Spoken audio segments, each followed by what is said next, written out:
I always forget to do that, and then it bites me afterwards. Hello and welcome to a uniquely special episode of The Load-In, a United Theater podcast hosted by me, Lee Metzger. Sometimes I forget my name. I'm sure that happens to everybody. Not unique to me, unlike this episode, which is a unique episode. Today I'm going to just be talking about some of the movies that I've seen recently here at the United Theater, because I've amped it up. I've amped it, I've ramped it, I've revamped it, and I've been watching a lot of movies. So let's talk about them. First movie I watched Dungeons and Dragons, and if you're a listener to the Load-In, you probably already know this. I'm a big D&D fan. I'm a big D&D guy. I like playing Dungeons and Dragons. I usually have a D20 on me. I don't. I guess that's because I missed a perception check and somebody sleight of handed it off of me. Sleight of hand? Slided. The dice was slided off of me. I don't have my dice. But I did watch the movie, and I actually watched it twice. And actually a shout out to the Westerly Library D&D Club that showed up in mass. We had about a dozen folks from over there come on over and join us for the premiere night showing, and that was incredible. We had priests, we had rogues, we had bards, we had wizards, we had sorcerers, we had tieflings. There were some horns in the audience, and that was incredible to see. You know, we have a very diverse community here, and you know, we accept all walks of life. That even includes elves. We're talking orcs, we're talking gnomes, halflings, we're talking about Aarakocra, Svirfneblins. I'm talking hobgoblins, goblins. I'm talking about friggin' gnolls. What y'all know about gnolls? But yeah, we welcomed all of them into the theater last Wednesday, and that was incredible. The movie itself is dope. Something that I think resonated with me specifically is how the directors they knew what the consumer wanted out of that. They knew that they didn't want some incredibly serious take. They wanted something that felt like they were at the table with you. So, for instance, there was a moment in the movie where the party was together and they had to decide they were going to go down into the Underdark, which is this cavernous world that exists below the crust of the earth. But to get down there, they had to go down a rope, and this is something that's happened at every single table, at every single D&D session ever recorded by man or beast. And the sorcerer is like, I'll go last. And it may have been a throwaway line for some people, but it's the attention to detail that, like, whenever you are procedurally making your way through a dungeon or whatever, there's always, all right, who's going first and who's going last? And usually it's the glass cannons that are at the end of the line, the characters that have, you know, six hit points or the low armor class, but these individuals who would be first to die, and those are usually at the last. So having the sorcerer say, I go last, I mean, it may have just been a throwaway line, but it meant something to me, and I appreciated seeing that.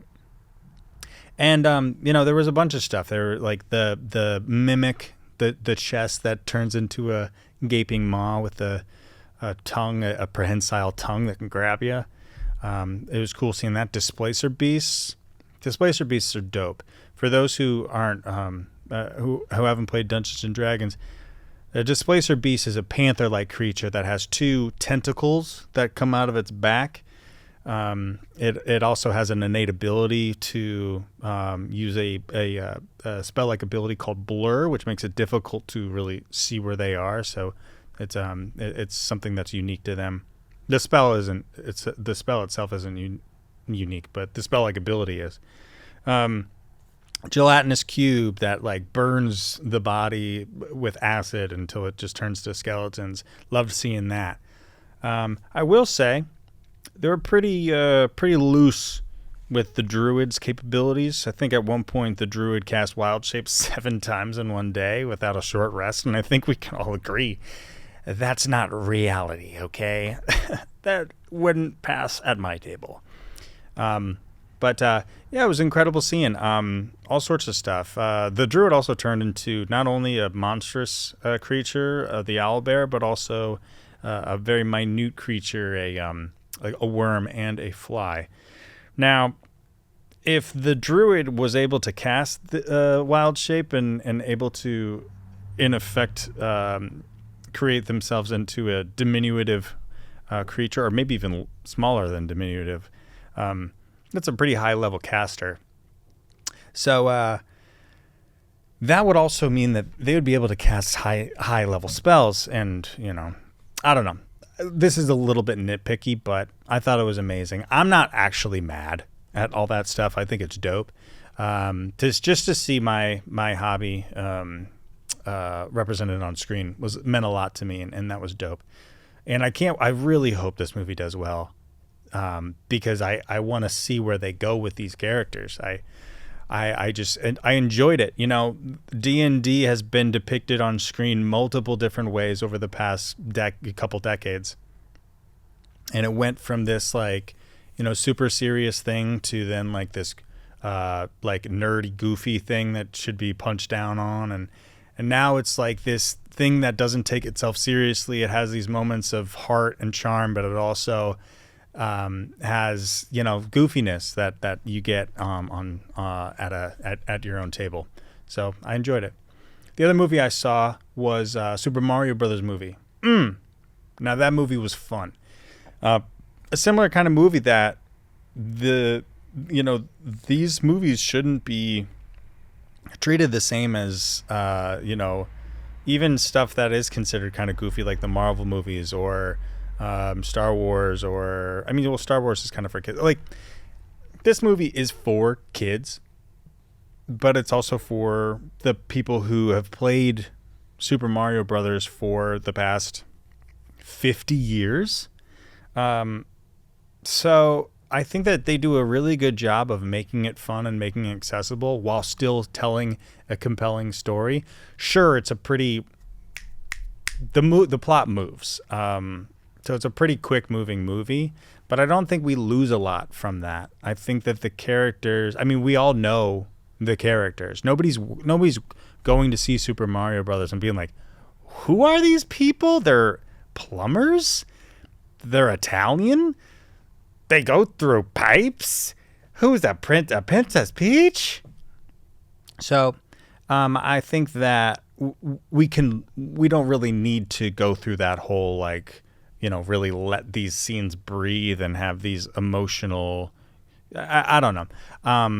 But for what it's worth, I think that they did an incredible job prioritizing the things that we did want to see on screen. Like, we saw a bunch of platform. There was, right at the beginning of the movie, there was this really cool scene where Mario and Luigi are running through Brooklyn, and it starts as a medium shot of them running away from the camera. And then it slowly pans around to a side view perpendicular to them. Now they're running across the street, across the camera. And I remember sitting in the movie theater as this is happening, being like, oh, here we go. We're going to, now it's happening. And, and he's bouncing, he's jumping on he's jumping on the platforms. And I thought it was really, really dope. Because it's like, what do you want to see? There was this joke a while ago during the Han Solo movie. People were goofing on so that's where Han Solo got his jacket. I'm glad that we spent all that time figuring that out. Or was it Han Solo? Was it somebody else's jacket? Or the Han Solo with the dice hanging in the mirrors. I don't remember, but it's this whole oh my God, I can't believe we spent 20 minutes of screen time finding out, that's how, so-and-so that's how he got Lando's Millennium Falcon, which, for what it's worth, that portion in the movie was really good and fun, and I liked watching it. I thought they did an incredibly good job at giving the consumer what they were looking for. And what I was looking for is a fun platformer with Chris Pratt doing his Italian voice. By the way, I thought it was great. I thought Chris Pratt did a great job. I thought Charlie Day did a good job. Keegan-Michael Key. I completely had no idea that was Fred Armisen who plays Cranky Kong. It was from top to bottom just a great time. I really enjoyed it.